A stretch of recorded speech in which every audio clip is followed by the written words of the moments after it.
Tes. Oke, selamat pagi, siang, sore, dan malam. Ya, di video kali ini saya mau share gimana cara saya bikin CV yang bisa memikat HRD. Karena beberapa bulan ke belakang, beberapa minggu ke belakang, saya sempat di dalam seminggu itu bisa dapat chat HRD buat interview tuh seminggu bisa 3 sampai 5 chat gitu lah. Nah, dan saya mau share gimana cara saya bikin CV di video ini. Oke, sebelumnya saya mau perkenalan dulu. Nama saya Cahaya Gumilang ya. Saya adalah kreatif worker ya, kerja kreatif sejak 2020 sampai sekarang. Nah, keahlian saya ini ada di 4 bidang ini buat sekarang ya. Pertama, saya adalah masih mahasiswa film dan televisi, sekarang lagi tugas akhir. Terus juga saya punya spesialisasi di sosial media dan juga pembuatan konten. Dan saya juga adalah videographer dan editor freelance. Dan sekarang yang lagi saya dalamin itu mengenai AI creator ya, kayak gitu. Mungkin ya teman-teman juga adalah teman saya yang dari Instagram ya, karena saya bikin polling mau share video yang CV dulu atau yang AI dulu. Ternyata banyaknya yang CV, ya udah saya bikin yang CV. Nah, buat yang ketemu video ini di YouTube ya, salam kenal. Disclaimer dulu, ini akan sedikit panjang videonya. Ini total ada 25 slide, jadi saya saranin tonton sambil santai aja, sambil makan atau ya pokoknya sambil enjoy aja. Oke, kita mulai. Nah, ini background dari video ini ya. Saya di beberapa minggu itu sempet nih dapat chat interview beberapa kali. Nah, ini nggak saya masukin semua, cuma yang masih ada aja di WA saya. Ini ada yang dari WA, ada yang dari IG, ada yang dari LinkedIn juga ya. Intinya saya dapat banyak tawaran interview. Oke, gimana cara saya bikin CV-nya? Pertama, di format dulu. Nah, kebanyakan orang itu pakai format yang sebelah kiri ini. Nah, kalau saya sendiri pakai yang format sebelah kanan. Ini namanya CV ATS. Nah, CV ATS ini lebih profesional dan lebih apa ya? Sebenarnya ada mesin, namanya itu mesin ya buat ngedata ATS. Nah, saya jelasin di slide selanjutnya. Nah, kenapa harus format ATS? Nah, karena format ATS ini adalah sebuah sistem ya yang banyak digunakan di perusahaan buat nyaring lamaran kerja secara otomatis. Ya karena zaman sekarang ini banyak banget ya saingan dalam kerja gitu. Buat satu posisi aja bisa 1 banding 1000 bahkan. Nah, makanya mesin ini diciptakan buat mempermudah proses seleksi itu gitu. Nah, masalahnya kalau kita pakai format yang ini nih, yang biasa ada di Canva nih, template-templatenya, ini tuh malah gak kebaca sama si mesin ATS. Makanya formatnya kayak gini. Oke, itu untuk formatnya. Lanjut. Nah, ini CV saya, CV ATS saya. Ada 3 lembar dan ada 5 poin di sini, isinya tuh.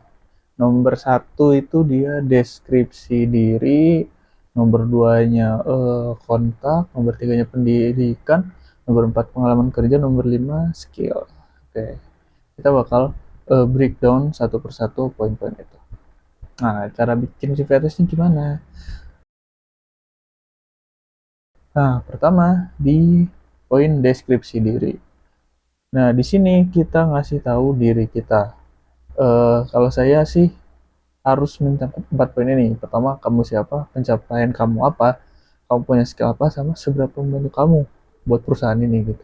Nah, itu harus kamu gambarkan dalam satu paragraf ini. Pastiin ini ringkas dan padat guys. Dan juga harus sesuai sama kriteria yang dibutuhin lowongannya gitu.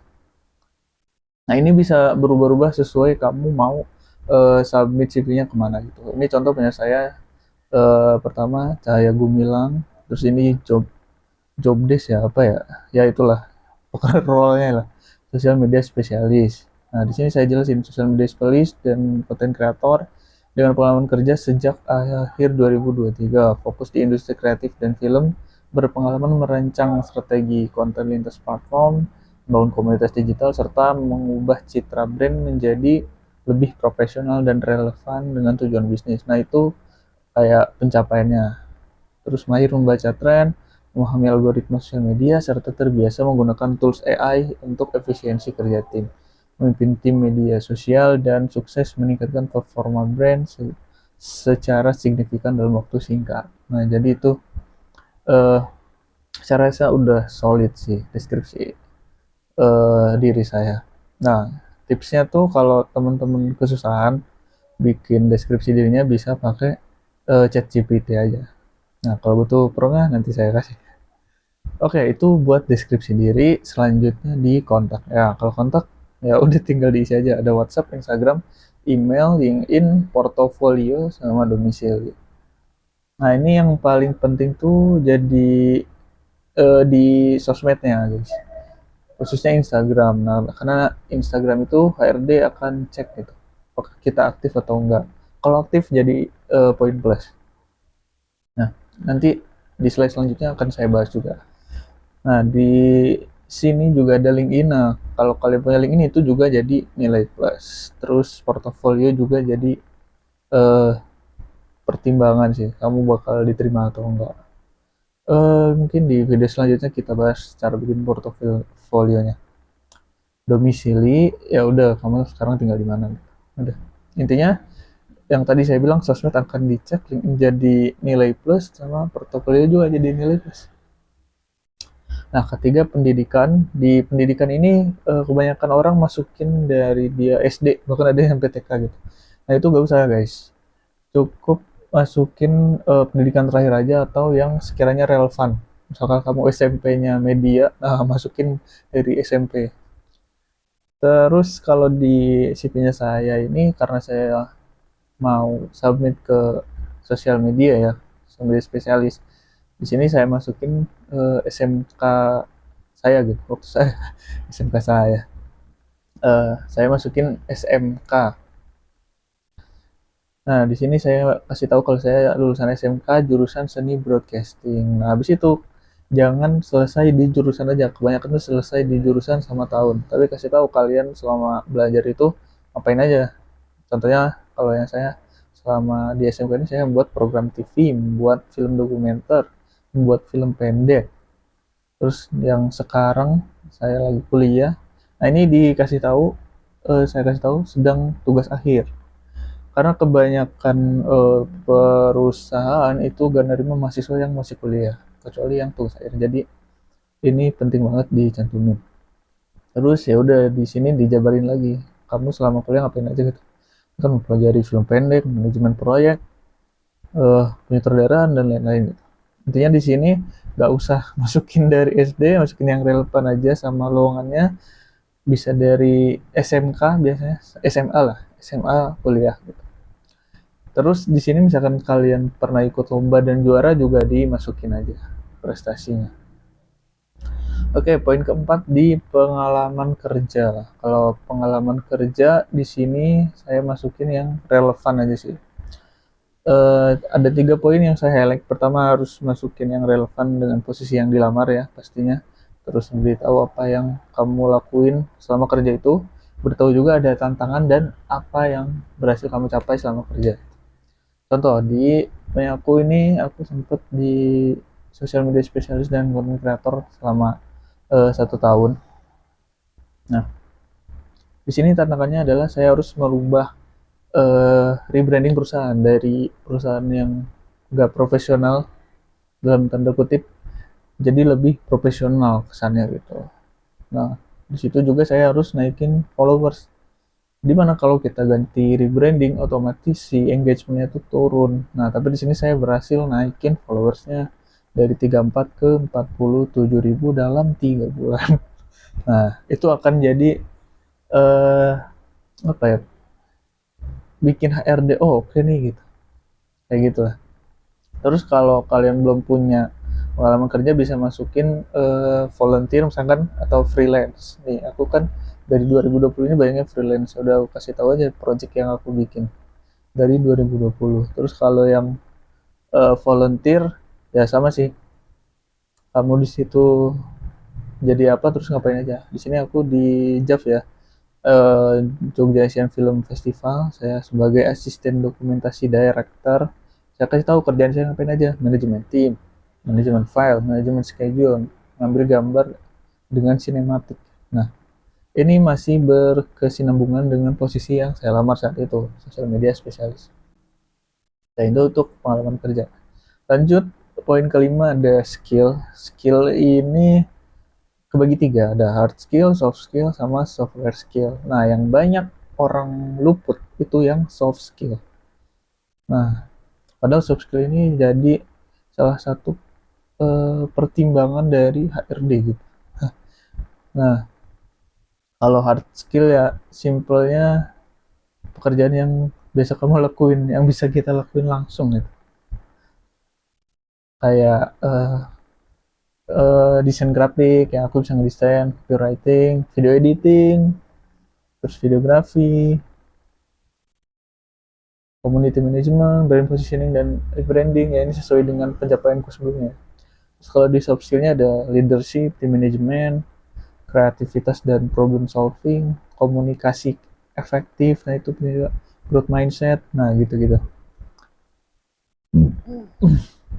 Terus kalau software skill, terus kalau soft, terus kalau software skill ya, ya udah kamu bisa pakai software apa aja. Kalau saya CapCut, Premiere Pro, Canva, Photoshop, Spreadsheet, nah gitu-gitu. Nah, intinya di skill ini harus dipisah jadi tiga. Yang korek ini ada 2 poin. Masukkan skill yang relevan dengan posisi yang akan dilamar, terus masukkan juga skill lain yang bisa menunjang pekerjaan. Contohnya kalau aku, skill lainnya adalah penggunaan AI tools. Nah, itu salah satu jadi poin plus aku sih waktu ngelamar ya. Oke, CV-nya udah jadi, terus submit kemana? Nah, kalau aku pribadi itu di 2 platform ini, ada yang website sama aplikasi. Di website saya biasanya di lokerjogja.id. Nah, lokerjogja.id ini ada kota lainnya juga, nggak cuma Jogja. Setauku ada Jakarta, Bandung, sama Semarang ya. Cuma 3 kota itu tambahnya. Nah, di sini enak banget kita bisa cari posisinya apa yang pengen kita lamar, terus lokasinya mau di mana. Ini per kabupaten, mau di kota Sleman, Bantul gitu. Terus lulusan juga bisa nih. Mau tanpa pengalaman, mau tanpa pengalaman, ada pengalaman juga bisa. Ini enak banget sih, udah ada filternya dan website ini tiap hari ada dan website ini tiap hari selalu update loker baru. Nah, terus kalau aplikasi saya biasanya di Glints. Nah, ini yang saya 1 bulan spam CP, guys. Nih, bisa dilihat udah 72 lamaran yang saya lamar dan ya dari 72 itu ada aja gitu. Makanya dalam seminggu ini saya bisa dapat undangan interview bisa 3 sampai 5 karena saya submitnya tiap hari, guys. Nah, karena saya masih kuliah, yang saya incar itu yang freelance, kerjanya bisa WFA juga, from anywhere. Karena prioritasnya masih kuliah. Kalau yang nggak freelance itu juga saya sempat nyoba submit-submit ke yang nggak freelance itu dari 5 semuanya manggil interview, guys. Karena sosial media spesialis ini lagi banyak dibutuhin banget. Nah, jadi kalian bisa pakai Glints buat yang aplikasi, atau kalau kalian tahu Jobstreet atau aplikasi buat nyari kerja yang lainnya juga bisa. Cuman kalau aku pribadi lebih enak pakai Glints karena dia ini tinggal di tap-tap aja.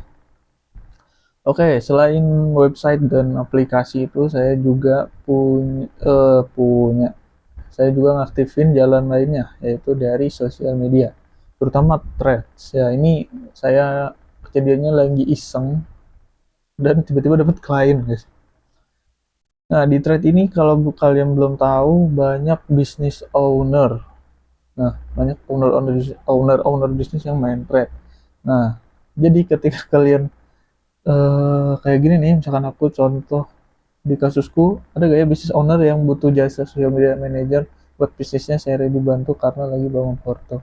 Nah, ini saya niatnya tuh bantu gratis, cuma ngekonsepin akunnya, tapi ada yang mau serius gitu. Akhirnya trial 1 bulan dan udah saya dapat klien dari sini.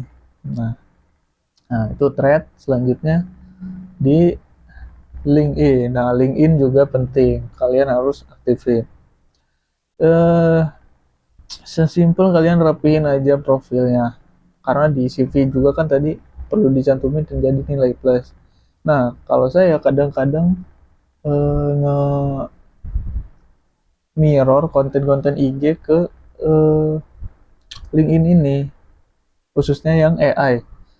Di beberapa bulan lalu sempat ada orang Singapura yang nawarin jadi kreatornya dia, cuman gak saya ambil gitu. Terus juga ada juga yang HRD yang nawarin kerjaan via DM LinkedIn ini. Ya, jadi ini juga harus kalian aktifin buat membuka banyak peluang lainnya gitu. Nah, terus ini tips pelicin dari saya ya, yang bikin saya bisa unggul dari kandidat lain.